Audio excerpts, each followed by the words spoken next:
Kepolisian daerah Kalimantan Selatan memusnahkan 3.535,86 gram sabu dan 2.600 biji ekstasi dari 3 sindikan pengedar narkoba yang berhasil diamankan Direktorat Reserse Narkoba Polda Kalimantan Selatan.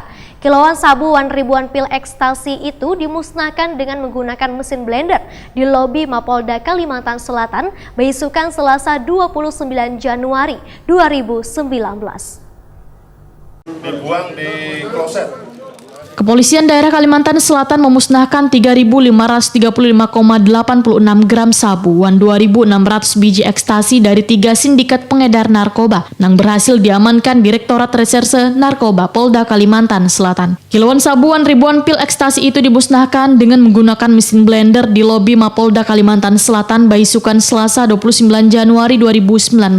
Wakapolda Kalimantan Selatan Brigjen Pol Aneka Fristafuddin mengucapkan terima kasih atas kinerja dari Ditres Narkoba Polda Kalimantan Selatan yang telah berhasil menyelamatkan sedikitnya 74.000 nyawa dari gagal edarnya 3.535,86 gram sabu dan 2.600 biji ekstasi ini. Aneka Fristafuddin pun meminta seberatan warga untuk menanamkan pencegahan bahaya narkoba kepada keluarga sejak usia dini agar terhindar dari barang haram tersebut. Selain itu, pencegahan bisa juga dilakukan dengan sosialisasi ke sekolah. Namun yang paling penting adalah peran kuitan, gasan anak-anak wan cucunya supaya terhindar dari narkoba. Aneka Fristafuddin menegaskan ada 12 tersangka dari 3 jaringan pengedar narkoba yang diamankan adalah dari Kalimantan Utara dengan barang bukti sebanyak 1.829,93 gram sabu, kemudian sindikat dari Lapas Narkoba Karangintan, Lapas Cempaka Banjarbaru dan Lapas Teluk Dalam Banjarmasin diamankan sabu seberat 50,43 gram. Setelah itu sindikat Malaysia Sumatera dengan sabu siap edar seberat 1.656,5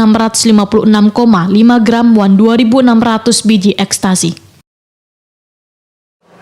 Barang bukti sebanyak 2.600 butir ekstasi sebanyak 2.600 butir dari jaringan Malaysia Sumatera ini yang kita tangkap. Ada 5 juga tersangka yang kita tangkap. Yang pertama SAU, kemudian RR,